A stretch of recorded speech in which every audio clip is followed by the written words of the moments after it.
ये टेबल याद आ रही है आपको, बताई थी मैंने। हाँ सर। सर अब जरा ध्यान से देखिएगा, CO में इलेक्ट्रॉन्स कितने होते हैं? 14। और CO प्लस में इलेक्ट्रॉन कितने होते हैं? 13। ये समझ आ रहा है? यस। हाँ सर। अब मैं पहले CO प्लस फिल करने जा रहा हूँ। 2 4 6 8 10 11 12 13 14। बॉन्ड ऑर्डर निकालते हैं इसका। 2 4 6 8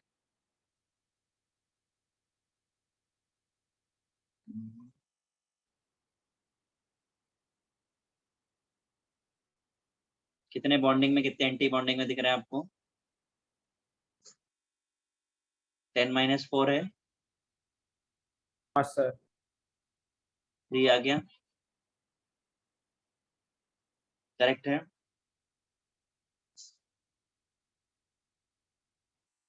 is it clear? Yes sir. Yes sir. अब CO प्लस का केस स्पेशल है।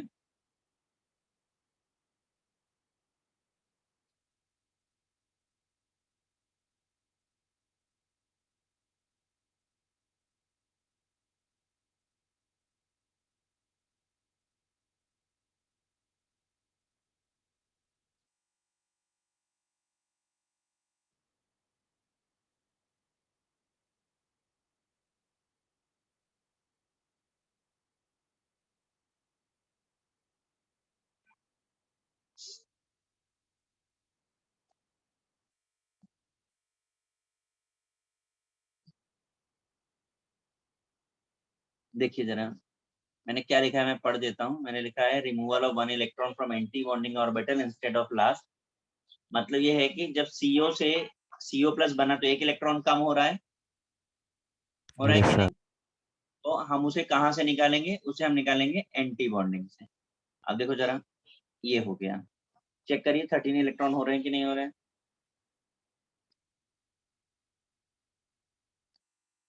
है कि नहीं? हाँ सर। अब स्टार्ट करते हैं जरा सॉल्व करना। बॉन्डिंग में कितने दिख रहे हैं, एंटी बॉन्डिंग में कितने दिख रहे हैं? 10 - 3 हो गया, 3। तो 3.5 हुआ कि नहीं? Is it clear? हाँ सर। तो समझ में आया आंसर कैसे आएगा इसका? Yes sir. इसे कॉपी करिए ये स्पेशल केस करके।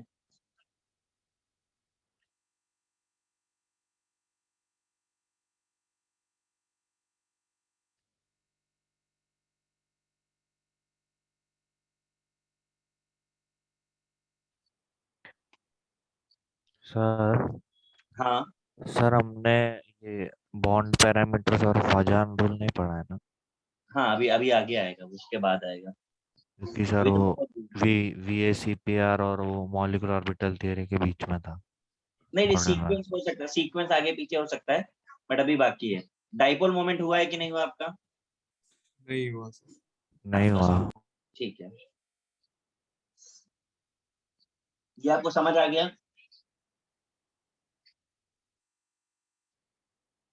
Yes sir.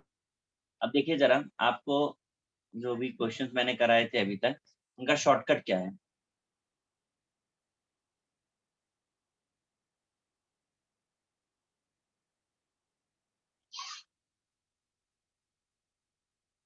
ये मैंने 14 लिखा है, ये समझ में आ रहा है आपको? 14 के बाद क्या आता है?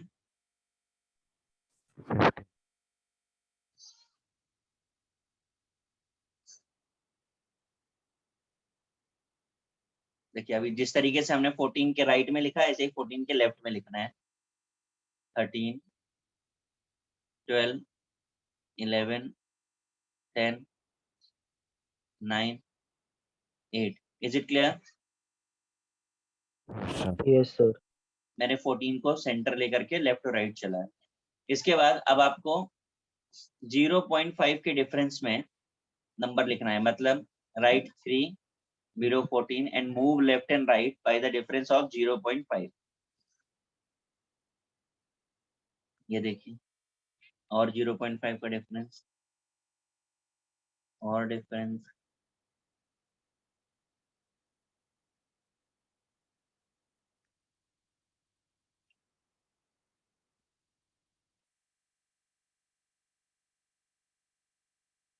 करेक्ट है ये। यस इसी तरह इधर डिफरेंस लिखेंगे हम।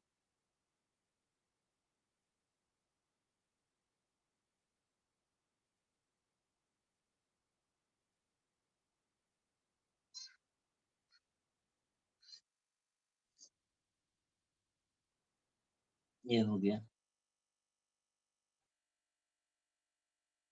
ये जो ऊपर वाला नंबर है ये नंबर ऑफ इलेक्ट्रॉन है, और नीचे वाला नंबर है जो है वो है बॉन्ड ऑर्डर।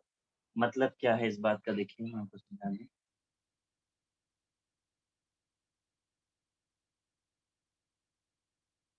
अब आपने जो भी क्वेश्चंस किए थे, एक बार यहाँ पे लिख रहा हूँ, O2 plus, O2 minus, O2 2 minus, O2 में 16 इलेक्ट्रॉन, O2 प्लस में 15, O2 माइनस में 17 और O2 2 माइनस में 18। समझ आ रहा है? ये हमने आपको क्वेश्चन दिया था, आपको N2 प्लस, N2 माइनस और N2 2 माइनस दिया था। N2 में 14 इलेक्ट्रॉन्स थे, N2 plus 13, N2 minus 15, 2 minus 16। अभी शॉर्टकट मैंने जो लिखा है इसमें ऊपर नंबर ऑफ इलेक्ट्रॉन और नीचे बॉन्ड ऑर्डर, मतलब अगर 14 है तो बॉन्ड कितना आएगा, अगर आंसर्स लिख देते हैं 3, अगर 13 है तो कितना आएगा 2.5, 15 है तो कितना आएगा 2.5, 16 है तो कितना आएगा 2, 16 है तो 2, 15 है तो 2.5, 17 है तो 1.5, 18 है तो 1। समझ आया अभी कैसे अप्लाई किया ट्रिक? क्लियर है ये? Yes sir Yes, sir. अब दूसरा हम इस ट्रिक से और क्या बता सकते हैं, तो पैरामैग्नेटिक और डायमैग्नेटिक बना सकते हैं। कैसे, देखिए पैरामैग्नेटिक बताने के लिए ये बातें याद रखें, 10, 16 and all odd number of electrons are para। 10, 16 and all odd number of electrons are para। मतलब 8 even हो गया तो dia, 9 odd para, 10 para, 11 para, 12 dia, 13 para, 14 dia, 15 para, 16 para, 17 para, 18 dia, 19 para, 20 dia. Apply करो questions में।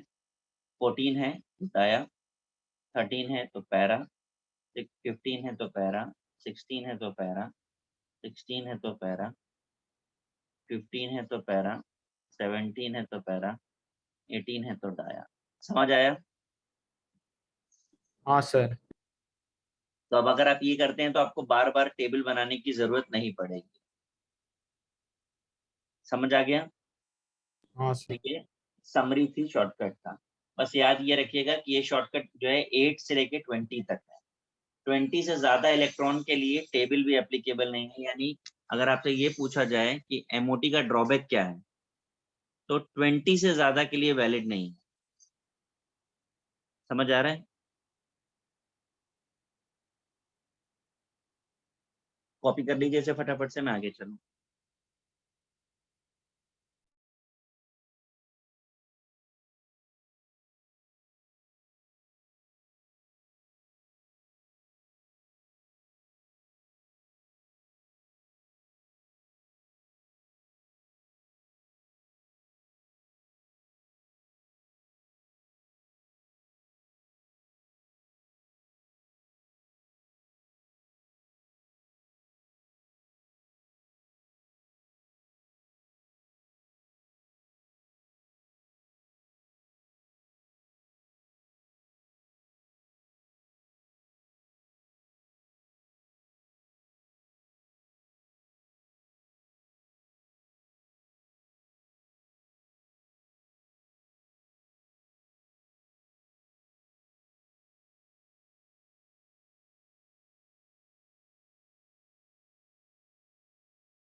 Copy हो गया? No, sir. एक second.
Done sir.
Done, sir.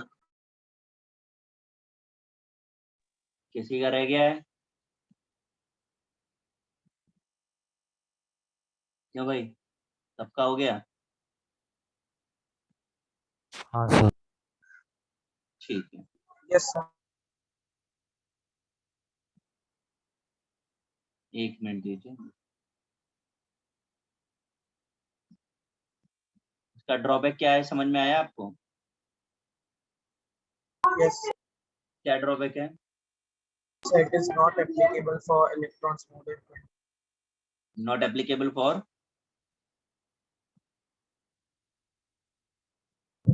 More than 20 electrons. More than 20 electron. इसके अलावा और कोई ड्रॉबैक नोटिस किया आपने? इसके अलावा ये ड्रॉबैक था कि आपने जितने भी सॉल्व किए all are diatomic. Notice किया कि नहीं नोटिस किया? Yes, sir. हाँ सर. तो अगर 2 से ज्यादा एटम वाले यानी पॉली एटॉमिक होंगे तो कैसे सॉल्व किया जाएगा? तो अगर केस पॉली एटॉमिक का है यानी 2 से ज्यादा वाला है तो उसको सॉल्व करने के लिए हमें रेजोनेंस यूज करना होता है. तो हमारे पास पॉली एटॉमिक स्पीशीज को सॉल्व करने के लिए रेजोनेंस कंसेप्ट है. ठीक है, रेजोनेंस कंसेप्ट में हमें बहुत सारे स्ट्रक्चर्स की जरूरत होती है, बहुत सारी चीजें अलग अलग होती हैं. हम इन सब चीजों को शॉर्टकट में कन्वर्ट करते हैं और आपको ट्रिक बताते हैं कि कैसे निकाला जाएगा. देखिए जरा, दिख रहा है आपको? Bond order of poly atomic species by resonance दिखा आपको? कैसे करना है? अभी के सारी स्पीशीज हैं, सल्फेट, फॉस्फेट, ये बहुत बड़े बड़े स्ट्रक्चर्स हैं. इलेक्ट्रॉन काउंटिंग से इनको नहीं किया जा सकता. कैसे करना है हमको? तो ये SC यानी शॉर्टकट लिखा है. Bond order is equal to 1 plus number of pi bond upon total position. एक केस मैं करके दिखाऊंगा, बाकी आप खुद से करेंगे. ध्यान से देखिए जरा, इसलिए सब लोग. सल्फेट का स्ट्रक्चर मैंने बनाया है. 1 प्लस कितने पाई बॉन्ड दिख रहे हैं आपको, यानी डबल बॉन्ड कितने हैं? 2. और टोटल पोजीशन का मतलब 1 2 3 4. 4 ठीक। तो आंसर क्या हो गया 1.5 दैट्स इट क्लियर है Yes, sir. Yes, sir. अब स्ट्रक्चर बना करके मैंने दे दिया आपका काम आसान कर दिया है ठीक है आप शुरू हो जाइए फटाफट से कॉपी करके बॉन्ड ऑर्डर निकालिए सब लोग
सॉल्व किया भाई आप लोगों ने? Sir, can see. जल्दी करिए। सर बोलिए। सर C6H6 का आपको जो आ रहा है आप ट्राई कर लीजिए, जो नहीं आ रहा मैं करूंगा।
Sir, done.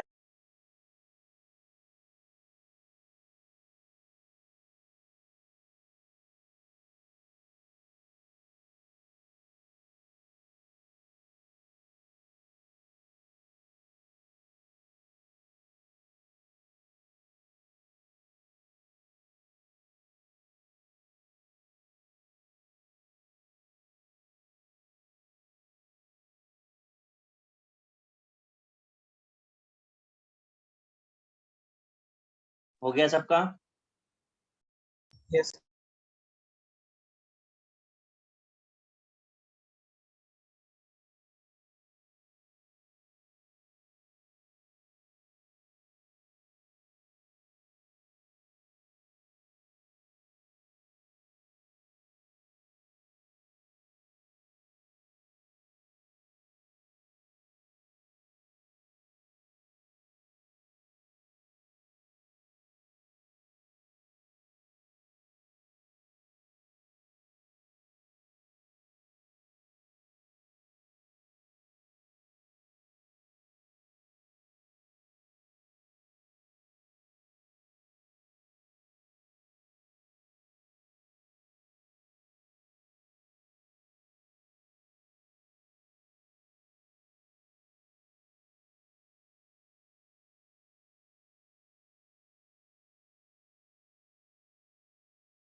मैच कर रहे हैं कि नहीं आंसर्स? हाँ सर कर रहे हैं। और सर। बेंजीन का 1 + 3/6 यानी 1.5। बताइए किसी में प्रॉब्लम है तो आपको। सर हाँ सर जिनको हमने 4/3 ऐसा रखा है उनको डेसिमल में लिखा तो भी चलेगा ना? हाँ, हमारे कैसी बात पूछते हो यार, छोटे बच्चे हो क्या? ऑप्शन में डेसिमल में दिया होगा तो नहीं सर, डेसिमल में मुझे लगा आंसर देना। ऊपर टेबल में नहीं था ना वो नंबर्स, तो मुझे लगा ऐसे ही रखना नहीं है। नहीं, उससे कुछ फर्क नहीं पड़ता, वो आप करिए कैलकुलेशन है वो तो। सर हाँ सर जो आपने बॉन्ड ऑर्डर दिया है वो पहले जो टेबल में है 0 हम्म, 0.5 सर अगर 1.25 तो इसका क्या होगा मतलब? क्या चीज? सर अगर से बॉन्ड ऑर्डर यहाँ पे 1.25 निकला, हाँ, फिर क्या होएगा उसका मतलब, लाइक वो कैसे? अरे उसका मतलब 1.25 होगा। नहीं मतलब वो डाई मैग्नेटिक है, पैरा मैग्नेटिक है वैसा? नहीं, इसके केस में हम लोग नहीं बता पाएंगे। इसे उससे रिलेट मत करिए, ये अलग है वो अलग है। इसमें इस तरीके से नहीं बताया जाता, इसका अलग तरीका है, वो अभी सीखेंगे बाद में। अच्छा। अभी ये बॉन्ड ऑर्डर समझ आ गया कि नहीं? हाँ सर। मैं आगे बढ़ाऊं टेबल, किसी को कॉपी करना है?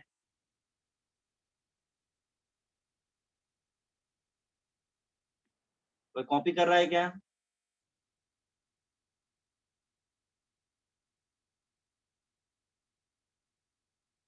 आप जवाब नहीं देंगे तो मैं आगे बढ़ जाऊंगा और फिर पीछे नहीं आऊंगा। हो गया सर।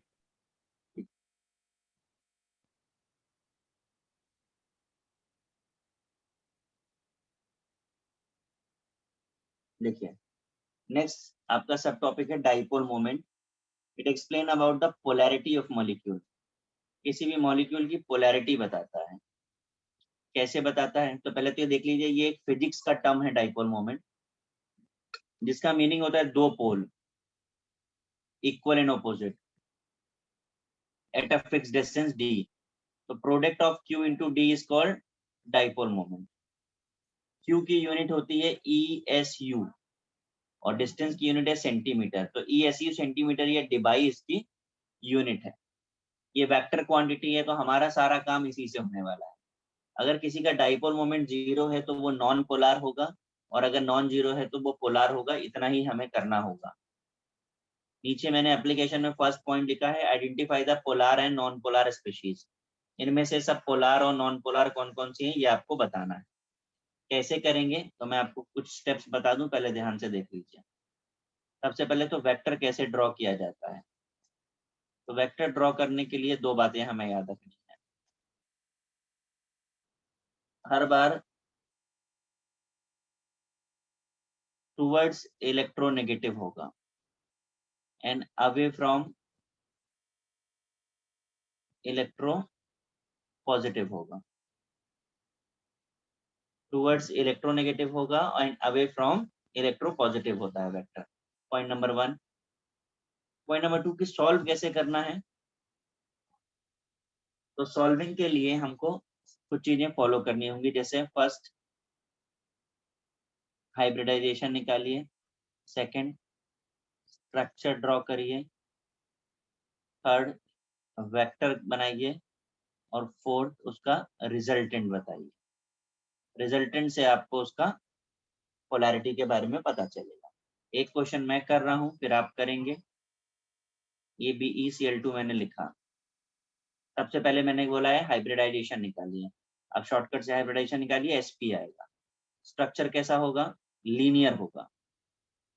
लीनियर कैसे बनाएंगे? ये बना दिया। अब बताइए जरा, बेरिलियम और क्लोरीन में ज्यादा इलेक्ट्रोनेगेटिव कौन है? Chlorine. क्लोरीन। क्लोरीन। तो क्लोरीन की तरफ वेक्टर हो गया, इधर भी वेक्टर क्लोरीन की तरफ हो गया। अब जरा रिजल्टेंट बताइए क्या आना चाहिए। इक्वल एंड ऑपोजिट है ऑपोजिट Zero. साइड में? Zero. जीरो। तो ये हो गया जीरो, यानी कि ये कैसा है, पोलर कि non polar? Non-polar. Non-polar. Non polar. Done, हो गया ये पहला पार्ट। क्लियर है सब? Yes, sir. तो आप इसे कॉपी करिए और बाकी के जो कंपाउंड मैंने दिए हैं उन पे आपको सॉल्व करना है। फटाफट कॉपी करके स्टार्ट करिए इसे भी।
कितना सॉल्व किया भाई?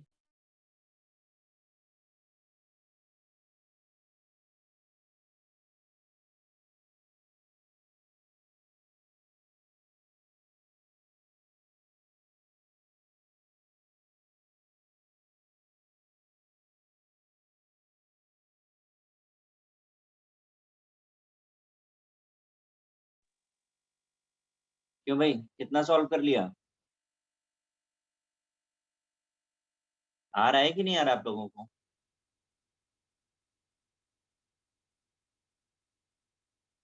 सर आ रहा है वो, पहले का लिख रहे थे, अभी क्वेश्चन मैंने शुरू कर ठीक दिया मतलब। ठीक है करिए।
Sir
done sir.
देखिए भाई मैंने ये किए हैं, मैच कर रहे हैं कि नहीं कर रहे हैं आंसर्स आपके? क्यों भाई बताइए।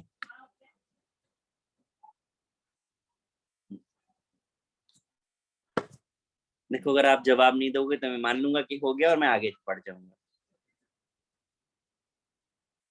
ठीक है। Yes, sir. सर BCl3 का 0 कैसे? BCl3 इक्विलेटरल है, 120 ईच है, रिजल्टेंट क्या आएगा बताओ?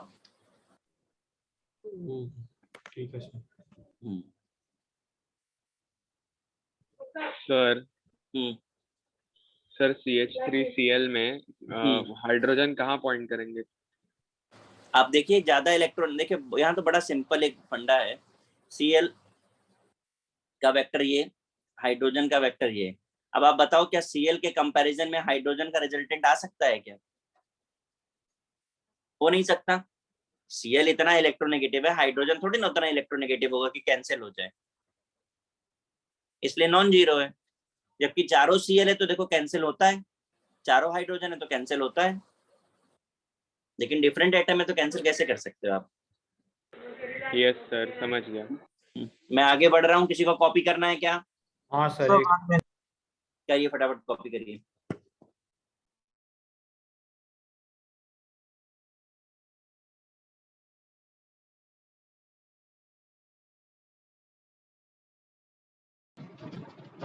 सर CH3Cl का हाइब्रिडाइजेशन कैसे निकालेंगे? आपको जो शॉर्टकट सिखाया था उसी से निकालेंगे। हाँ सर 14 इलेक्ट्रॉन है, मतलब मुझे 1 बॉन्ड पर 3 लोन पर है।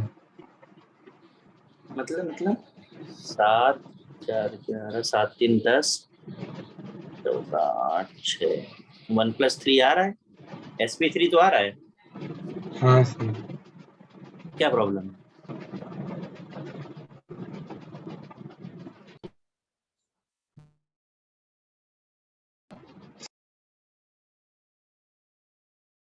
सर NH3 और NF3 में μ1 + μ2 और μ1 - μ2 वो क्या है? जे अगर देखिए सेम डायरेक्शन में जा रहा है तो सम करेंगे, अपोजिट डायरेक्शन में जा रहा है तो सब्ट्रैक्ट करेंगे।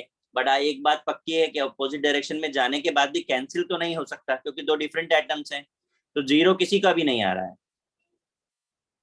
Both are non zero.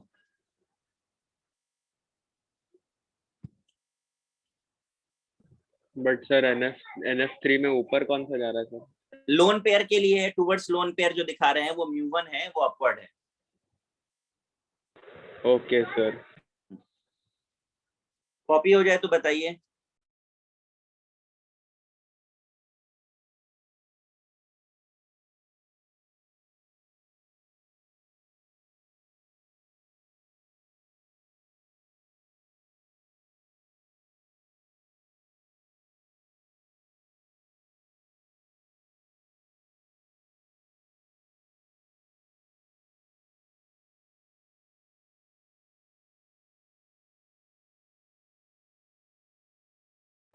Sir तो जो μ2 है वो नीचे के तीनों का रिजल्टेंट है क्या?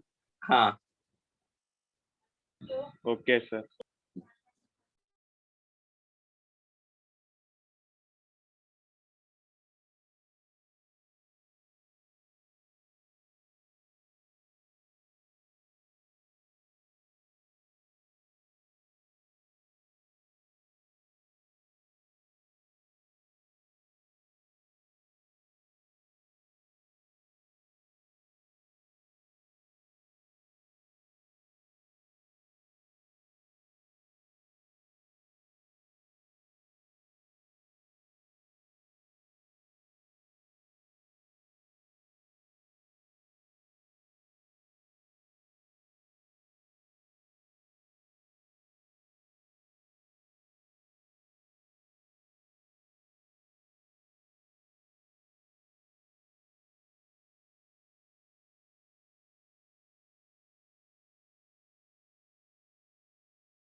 सर बोलिए।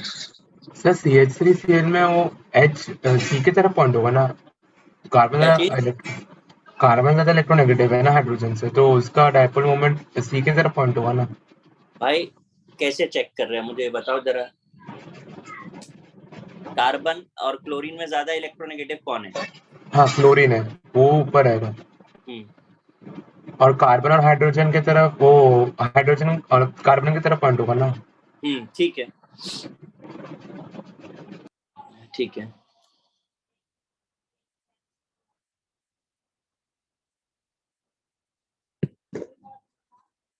मैं नेक्स्ट पेज पर आऊं, कॉपी हो गया?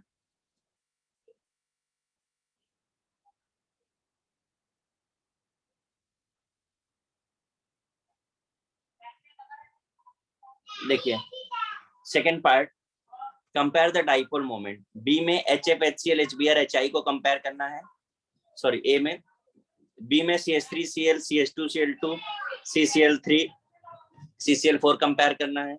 सी में NH3 और NF3 के बीच में कंपेयर करना है। डी में दो कंपाउंड है उन्हें कंपेयर करना है। ई में और एफ में एप्लीकेशन बताया है आपको कि अगर आपको कभी परसेंटेज आयनिक नेचर निकालना है तो भी आप इसे यूज कर सकते हो, experimental dipole moment upon theoretical dipole moment. Numerical तो हार्डली कभी मिलते हैं, आपको अगर वैल्यूज दी है तो यू कैन कैलकुलेट इट, ये फॉर्मूला है। तो एफ को कॉपी पूरा करिए और बी से लेके ई तक आपको सॉल्व करना है, फटाफट से स्टार्ट करिए।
हो गया भाई?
हुआ सॉल्व भाई?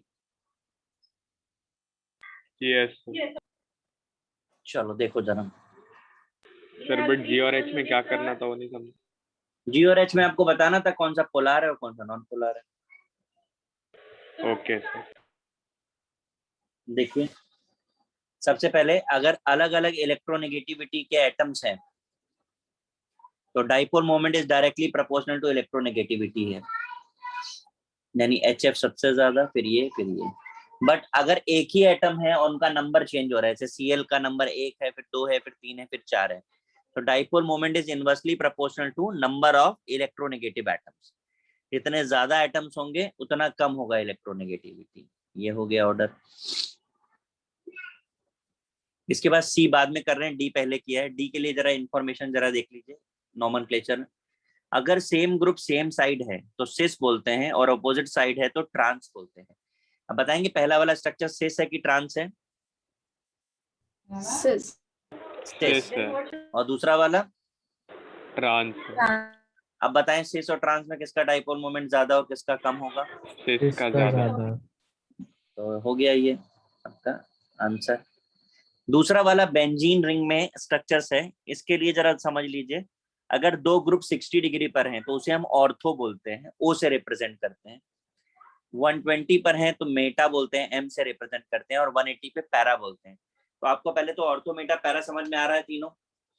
Yes yes sir.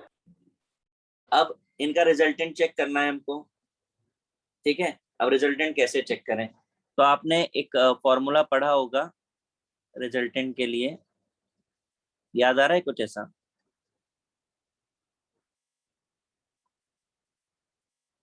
वेक्टर्स में पढ़ा है कुछ ऐसा?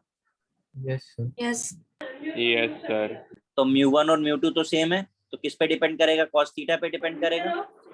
और आपको पता है थीटा की वैल्यू बढ़ती है तो cos थीटा की वैल्यू कम होती है। Yes yes sir. तो ऑर्थो, मेटा, पैरा में किसका सबसे ज्यादा होगा डाइपोल मोमेंट? ऑर्थो का। ऑर्थो और सबसे कम? पैरा। पैरा का। ये हो गया आपका, ठीक। फिर जी और एच जो है लास्ट के दो क्वेश्चन, ये रिसेंटली जेई के पूछे हुए क्वेश्चन है। जी में आप देख के बताइए आपको क्या लगता है, जीरो कि नॉन जीरो?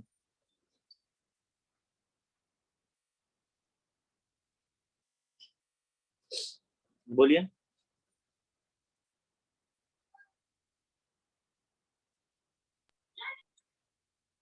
जीरो। जीरो लग रहा है। और एच में?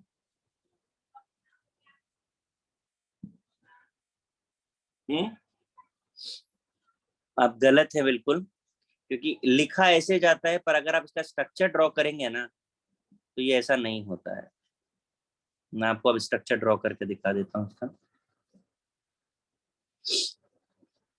ये ऐसा होता है। अब आप बताइए जीरो है कि नॉन जीरो है?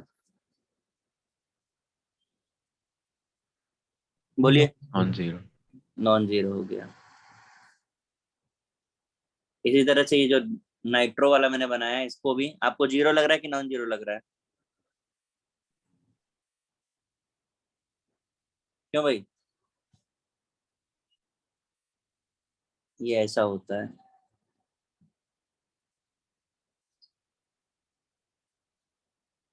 अब आप बताओ जीरो कि non zero?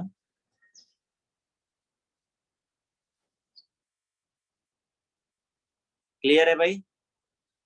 Yes yes sir. हो पाएगा? सर हाँ जी। सर वो डी वाला नहीं समझा मेरे को। डी वाला नहीं समझा? क्या नहीं समझा बताइए। सर वो सीस और ट्रांसफर मतलब तो उसमें से डिपोल मूवमेंट किसका ज्यादा? डाइपोल मोमेंट तो वेक्टर से ही पता चलेगा, वो तो उनका नाम बताया मैंने कि सिस और ट्रांस उनका नाम है। डाइपोल मोमेंट तो आप ऐसे वेक्टर ड्रॉ करो।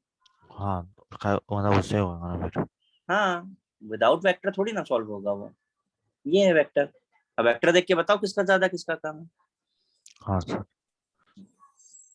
हो गया सबका? कॉपी कर लीजिए भाई, जिसमें से जो कुछ कॉपी करने वाला है अभी।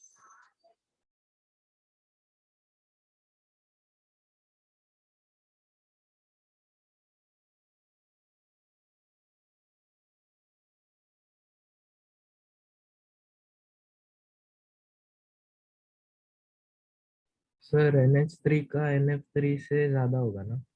हाँ, उसको तो मैं, ये कॉपी हो जाए तो मैं उसको दिखा देता हूँ एक बार। स्ट्रक्चर ऊपर बना है तो उसी में कर देता हूँ। सर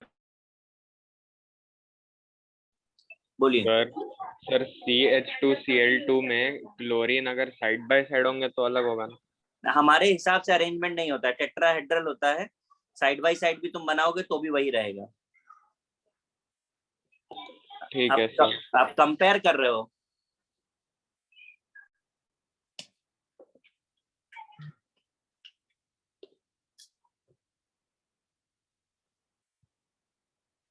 कॉपी हो गया सबका?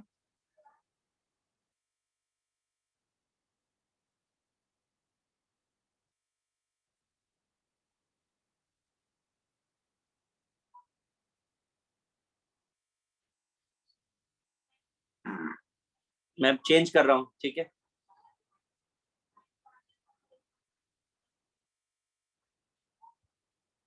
मैंने ऊपर NH3 और NF3 बनाया था,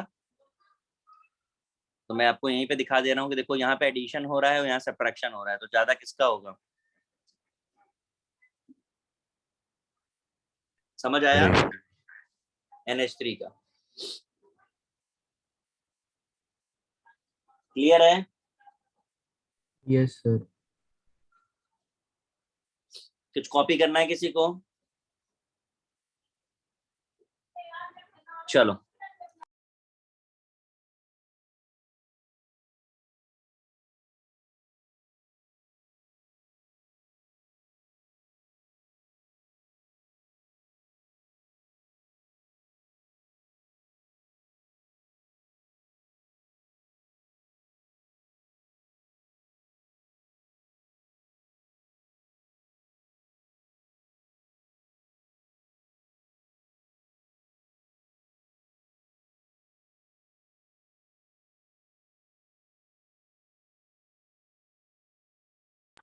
नेक्स्ट हाइड्रोजन बॉन्डिंग है।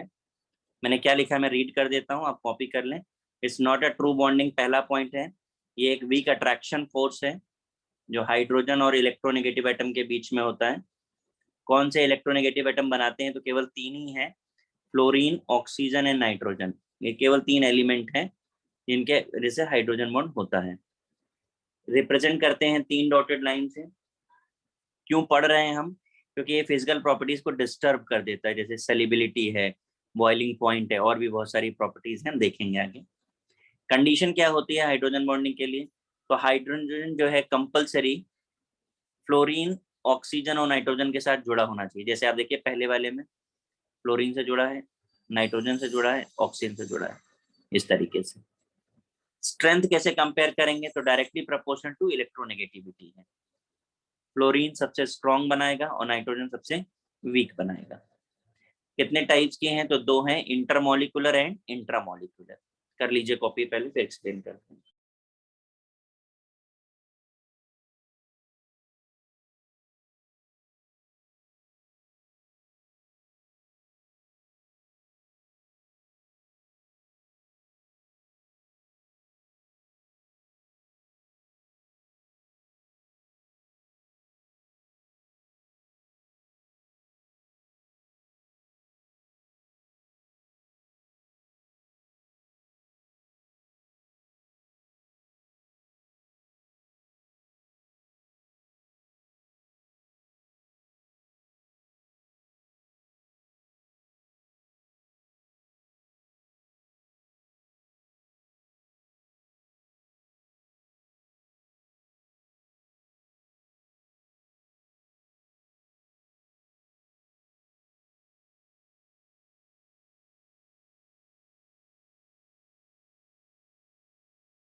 Done sir.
देखिए जरा, intermolecular hydrogen bonding, hydrogen bond form between two और मोर देन टू सिमिलर और नॉन सिमिलर मॉलिक्यूल्स। अगर ऐसा होता है तो बॉइलिंग पॉइंट, सॉल्युबिलिटी, अच्छा दो दो बार लिख दिया मैंने, विस्कोसिटी, ये सब कुछ बढ़ जाता है। कैसे बढ़ेगा वो भी हम आपको करके दिखाएंगे। यहाँ स्ट्रक्चर मैंने दिखाया है आपको, पहले स्ट्रक्चर समझ लेते हैं। HF देख रहे हैं, एक मोल दूसरे मोल से कनेक्टेड है, दूसरा तीसरे से कनेक्टेड है। ऐसा बहुत लंबा स्ट्रक्चर होगा। लीनियर स्ट्रक्चर होगा तो वो वेपर फेस होगा, नॉन लीनियर होगा तो वो सॉलिड होगा। HF स्ट्रॉन्गेस्ट बॉन्ड बनाता है, इसलिए मिनिमम डाइमर होता है। डाइमर का मतलब 2 मोल्स। अब देखिए HF के 2 मोल कंबाइन है, इसीलिए हम उसे H2F2 लिख रहे हैं। इसी तरह वाटर के बहुत सारे मोल्स आपस में कंबाइन होते हैं, लेकिन अगर एक मोल से पूछा जाए तो मैक्सिमम कितने कंबाइन कर सकते हैं? 4। इसके बाद अमोनिया का देखिए, nitrogen connected with hydrogen, onwards onwards. Acetic acid भी डाइमर बनाता है, देखिए 2 मोल्स इसके कंबाइन हो रहे हैं। करिए कॉपी से।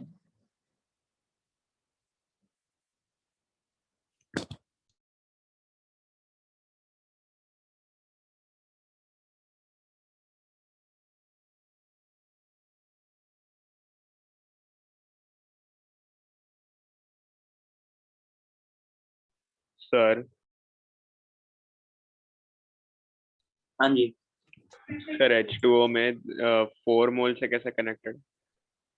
हम वो स्ट्रक्चर यहाँ बना के नहीं दिखा रहे हैं हम आपको। मैंने तो एक ही एक स्ट्रक्चर बनाया। अब इनमें से आप कोई एक मोल पकड़ लीजिए, मैं आपको बना के देखिए बताता हूँ। ये वाला हाइड्रोजन कनेक्टेड होगा, ये वाला हाइड्रोजन कनेक्टेड होगा, फिर ऑक्सीजन के पास 2 लोन पेयर होते हैं, तो एक एक लोन पेयर से एक एक मोल और कनेक्टेड होगा। ये तो स्टेटमेंट मैंने Yes, सिर्फ sir. इसलिए लिखा है क्योंकि ये पूछा गया था, एज सच पूछा गया, तो वो सारे पॉइंट्स मैंने लिख दिए। ठीक है सर। सर तो मतलब जो हाइड्रोजन को आपने सर्कल किया उससे दूसरे वाटर के वो कनेक्ट हाँ होंगे? हाँ हाँ भाई, ये कोई स्ट्रक्चर ऐसा एक लाइन में थोड़ी ना होता है, तो 3 डायमेंशनल होता है, हर तरफ कनेक्टेड होगा, तो क्लस्टर जैसा ठीक है बनेगा। सर। Yes sir.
हो गया कॉपी? क्यों भाई? सर हाँ जी, सर वो H2O वाले के अंदर वो 1 मोल लिंक्ड विद उसके बाद क्या लिखा है? Link with 4 mole, maximum 4 mole.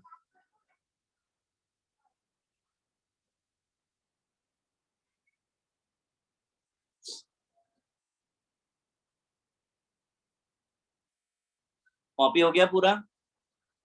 Yes sir. इसके बाद नेक्स्ट हैंड है एप्लीकेशन। हमने अभी इनके स्ट्रक्चर्स बनाए हैं, अब हमको देखना है कि इनके फर्क क्या पड़ते हैं इन सारी प्रॉपर्टीज से। तो एप्लीकेशन हेडिंग डाल के रखिए, नेक्स्ट लेक्चर पे एप्लीकेशन करेंगे। Okay guys, thank you. Thank you, sir. Bye, sir. Bye बेटा, बाय।